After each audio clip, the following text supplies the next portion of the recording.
ಬರಲಿ ಮಾತಾಡೋಕ್ಕೇನು ಕೂಡ ಅಷ್ಟು ಸುಂದರವಾಗಿ ನೃತ್ಯ ಮಾಡಿದರೆ ಭಾವ ರಾಗ ತಾಳ ಸೇರಿದಾಗ ಭರತನಾಟ್ಯ ಹೀಗೆ ಆಗುತ್ತೆ.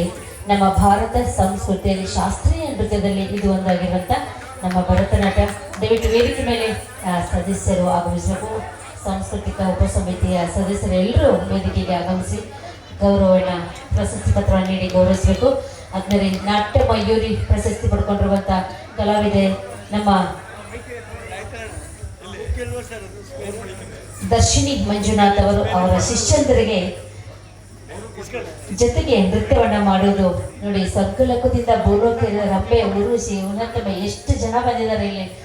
ಎಷ್ಟು ಸುಂದರವಾಗಿ ನೃತ್ಯ ಮಾಡಿದ್ರು ಅಂದ್ರೆ ಬಹಳ ಸುಂದರವಾಗಿ ಅವರ ಅಭಿನಯ, ಅವರ ಭಾವ, ಅವರ ನೃತ್ಯ, ಅವರ ಕಾಲ್ಗೆಜ್ಜೆಯ ಸದ್ದು ಎಷ್ಟು ಮಧುರವಾಗಿತ್ತು. ನಿಜಕ್ಕೂ ಇದು ನೋಡೋಕೆ ಇನ್ನು ಎಷ್ಟು ಡಾನ್ಸ್ ನೋಡಿದ್ರು ಅದು ಕಣ್ ತುಂಬಿಕೊಳ್ಳಲ್ಲ. ಅಷ್ಟು ಮಾಡಿರುವಂತ ನೃತ್ಯಗಾರ್ತಿಯರಿಗೆ ಜೋರಾಗಿ ಚಪ್ಪಾಳೆ ಬರಲಿ. ನಂಜನಗೂಡು ಶ್ರೀಕಂಠೇಶ್ವರ, ನೀಲಕಂಠೇಶ್ವರ, ವಿಷಕಂಠ ನಿಮ್ಗೆಲ್ಲರಿಗೂ ಒಳ್ಳೇದು ಮಾಡಲಿ. ಇನ್ನು ಹೆಚ್ಚಿನ ನಿಮಗೆ ಜೊತೆ ಪರ್ಫಾರ್ಮೆನ್ಸ್ ಸಿಗಲಿ.